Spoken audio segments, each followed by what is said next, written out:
Hi there, it's the King for Mayor. I've got another video, something I'd like to talk about today, and that is the this 99% thing. This isn't aimed at Occupy Wall Street. I'm, fine with them doing what they're doing, whatever it happens to be this week. But I wanted to talk about income and wealth, and the problem isn't that some people have too much and some people have too little.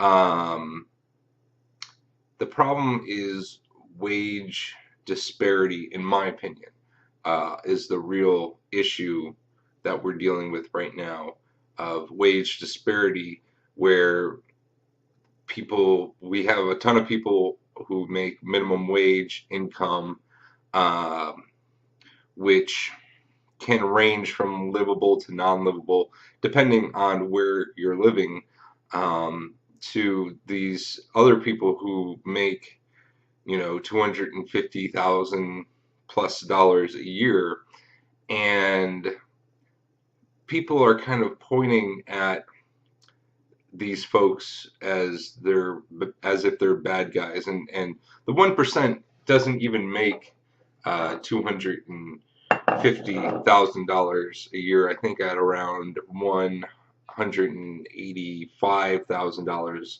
a year, you start being in the 1%. Um, Now, the people who make that kind of income are doctors and lawyers and CEOs and other people. And yes, while there are some people who grew up in privilege and have the connections to boost them into these uh, positions, a lot of them worked very hard to get to where they are. When you think about someone like a doctor who makes, over $200,000 a year, well, they had to do, um, 10 years of higher education, um, at an average cost of around $30,000 a year, paying for that, either working or, uh, with a loan from the government or a bank, in order to afford their medical schooling.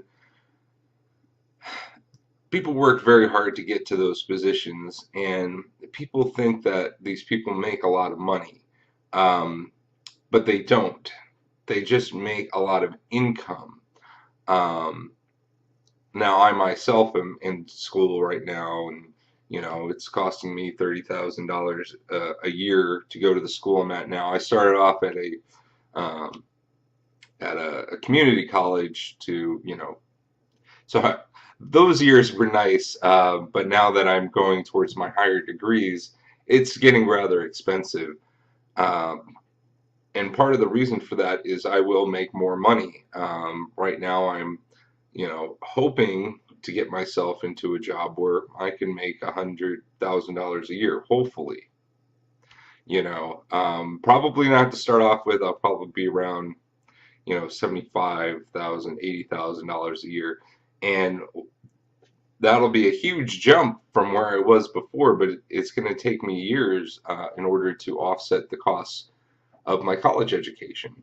Um, so really, I'm not really even making that money for the first couple of years. I'm just paying off debts that were required for me to get to those, to get into my field of computer science and engineering. Now, even with that, now that I'm actually not making minimum wage anymore, or won't be very soon, uh, I've noticed that this taxes thing it is really a problem. I'm someone who made minimum wage my entire life. Um, Ever since I was 14, I've been working. I'm 34 now. That's 20 years I've been making minimum wage, and from that perspective of someone who makes minimum wage, you hear about somebody making, $50,000, $75,000 a year, and you're like, oh my God, that's so much money.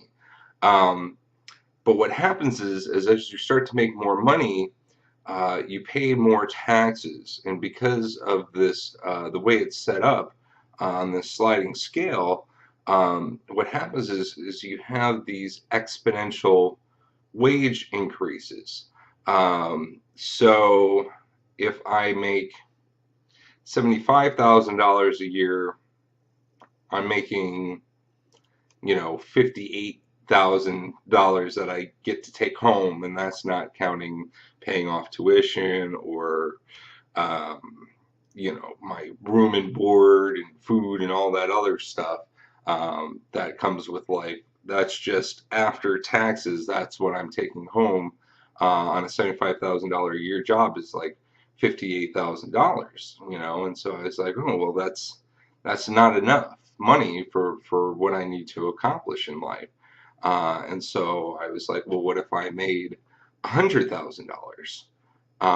And I did the math, and at $100,000, I make $75,000 because I'm paying more towards the taxes. And I was like, well, how much money do I need to make in order to make $100,000 a year?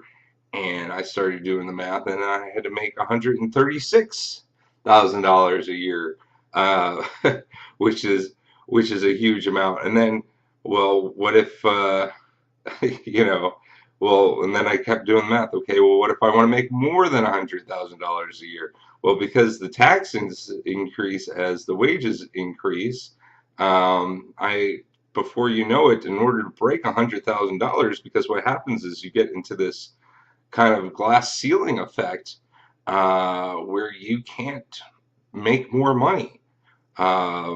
Being paid more means nothing. You don't take anything else home.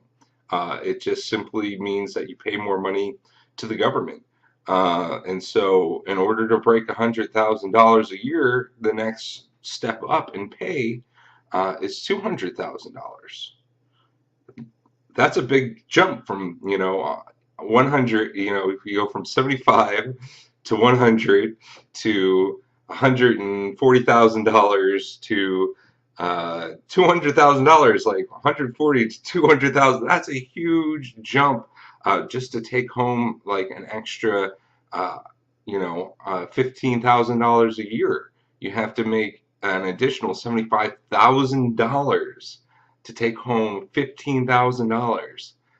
That is crazy, and that's exponential growth when it comes to basically increasing your income.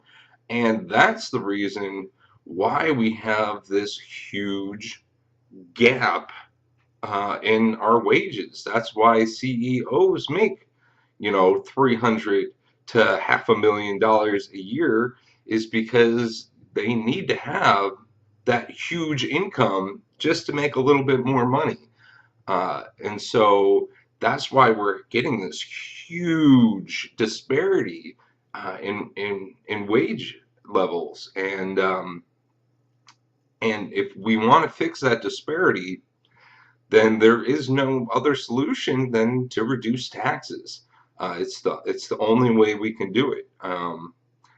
Because elsewise, people have to make enormous amounts of money just to make a little bit more.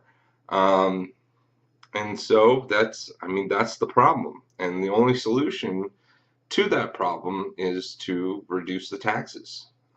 So I just wanted to share those thoughts with you guys. My name's the King for Mayor.